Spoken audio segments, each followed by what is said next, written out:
Deb Lambert. We're here at Colas Brothers Nursery, where I also happen to work.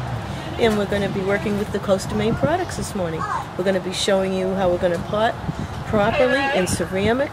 So the first thing we'll do with our little recipe is to start by adding the Coast of Maine potting soil. I've already got a lot of it mixed up, but just to give you a feel of how this will go. And this is wonderful.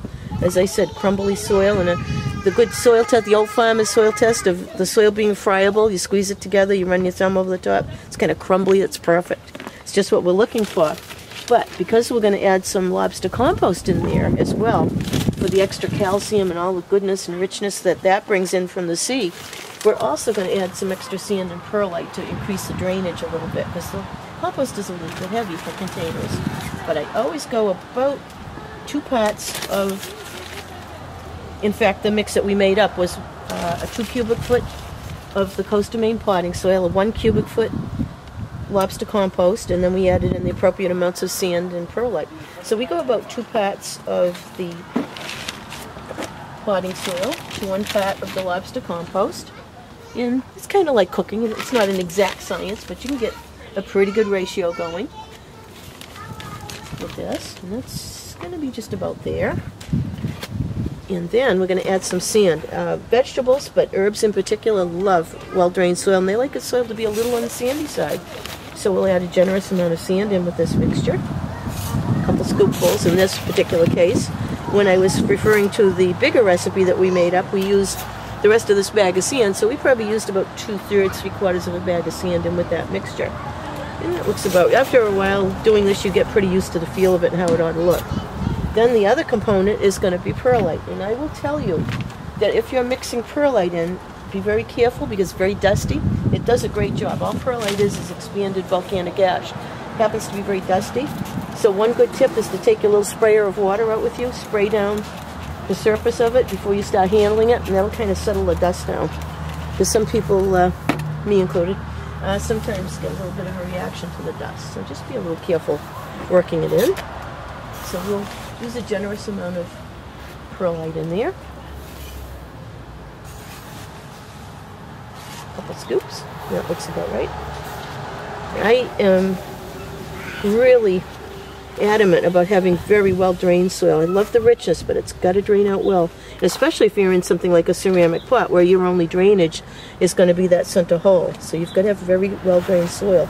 And if it's out exposed to the weather, not under the shelter of anything, then it's going to be filled with rain on those rainy days like we just went through. So be aware of that too. Now it's coming together. Now we're starting to get that nice rich mix in there.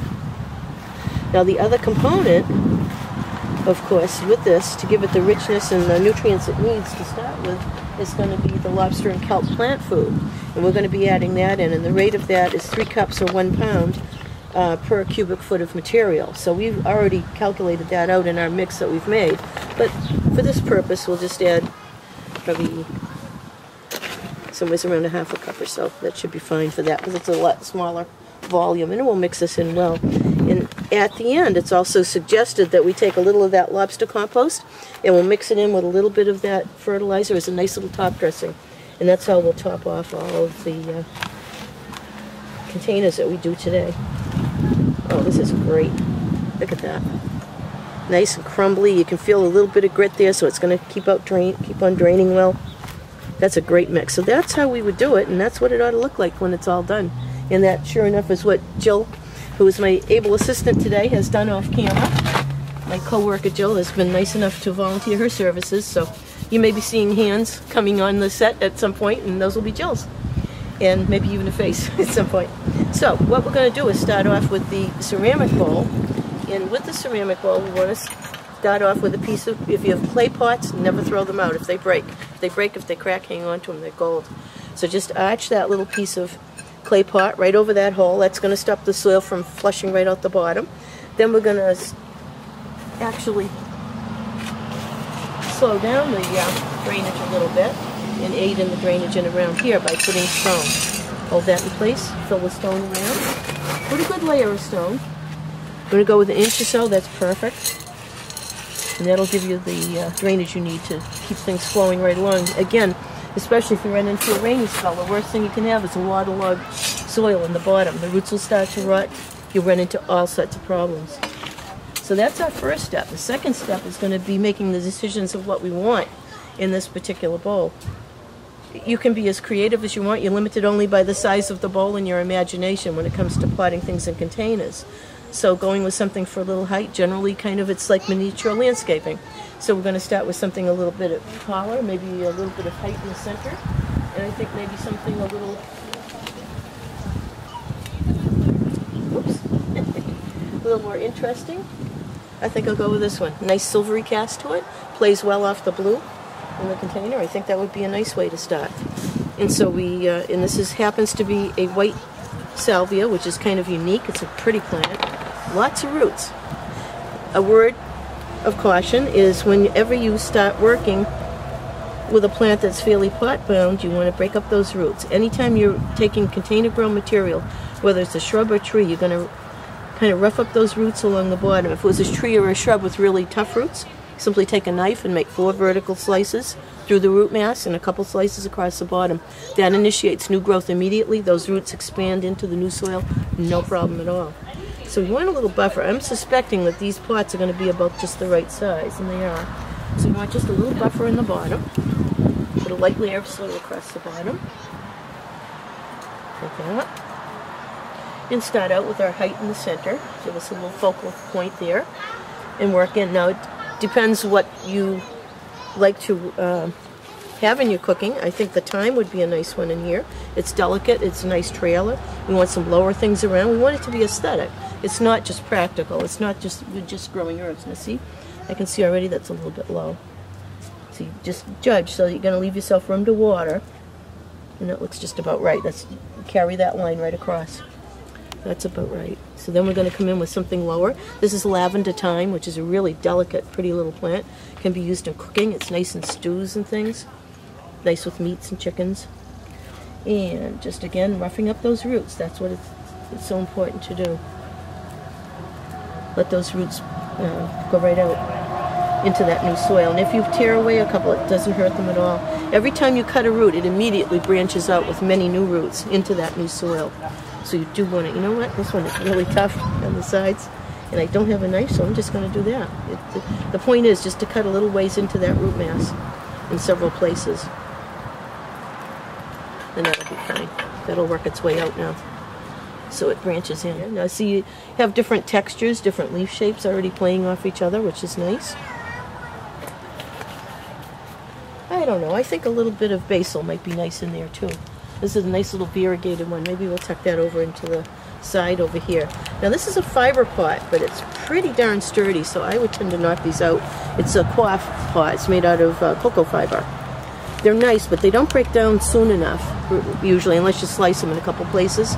For this, I just as soon slide them right out. I think the roots will get going a lot better. So you have a nice little bright accent with that particular plant. Now that plant's in a smaller pot, so you give a little bit of a booster there and bring it up to the right height, so that when you fill in, you'll be all set. There's something else on the edge, and I'm thinking maybe a golden sage would be a pretty thing. And the other thing is save your little labels, because then you can go back in case you forget later on in the summer what you've got in there. You are well aware of what it is. This, by the way, is a nice project for the family to get involved in. It's a nice little project if you'd like to make something thoughtful as a gift for anybody with maybe a balcony garden where they have a nice sunny balcony but they really can't grow anything. They don't have earth to work in. Planting them up a nice little herb bowl like this is a perfect gift. So it's a very thoughtful thing, and leave them a little underspread, but as with any container planting, you don't want it to be too sparse either. And I think probably a little bit of parsley is in order. Who would have an herb garden without a little parsley in there? So we just, oh boy, nice roots on this one. Very good roots. So we'll just take a few of them away from the bottom, rough up the top. Always rough up the shoulders of this, it's called the shoulder of the root ball. Rough that up a little bit too, because those roots will grab in as well. So we've been, see, you can see all the roots have pulled out enough. We've got enough around the edge that are going to grab right into that nice new soil. This one will leave a little more room because that's going to be a little more vigorous grower. So we'll leave that a little bit more space. That, to me, looks about right. Like a nice assortment. Be sure everything's straight in the way you want it before you start backfilling. And then we just use our mix to backfill. Nothing like hands. I think we can get in there better than we can with that trowel. And just kind of work that soil in around there, firm it in between. What a beautiful day to be doing a project like this.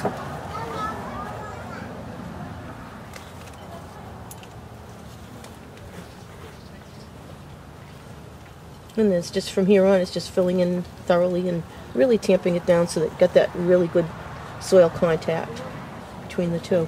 And we've positioned them just as you would if you were planting nursery stock, so that they are either at soil level, in this case just slightly above, and the reason is that we're going to top dress. Remember that? We talked about top dressing with a little compost and a little of that fertilizer mix when we're all set, so we have to allow for that as well. Just firm it down really nicely.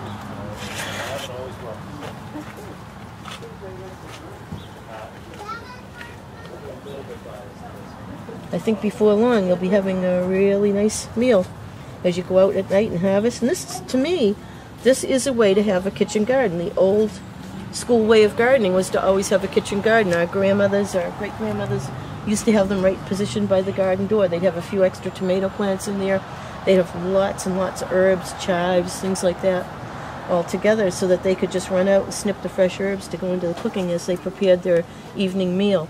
And so this is, in part, you know, very much the same thing. It's just on a smaller scale.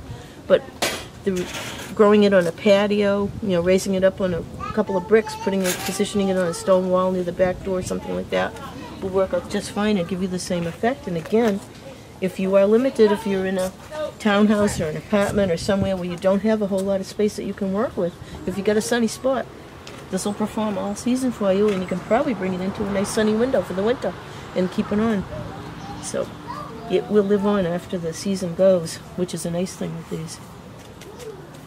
And knock the dust off and do a little grooming, and it's looking pretty good. It's pretty well set. Nice and firm. And then we do our little mix with our lobster compost, and which I will show you right now. Actually, let's do it this way. That'll work better. So get a little of that nice lobster compost.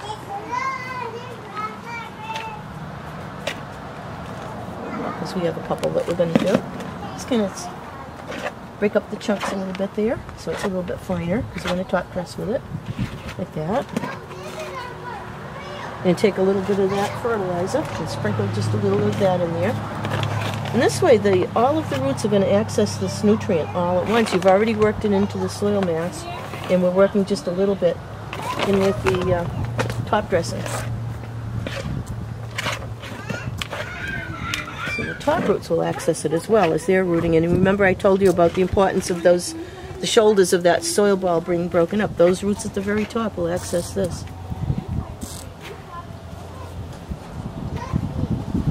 And it looks nice too. It has a good look to it. We kind of cover over that perlite. A lot of people object to the white perlite showing, and so this is a nice way around that.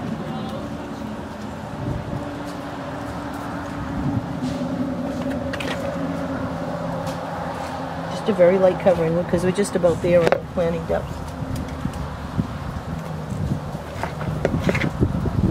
A little bit over here. Now, because these plants have similar requirements, they all are sun-loving, they all like really good drainage, they should all fare very well together.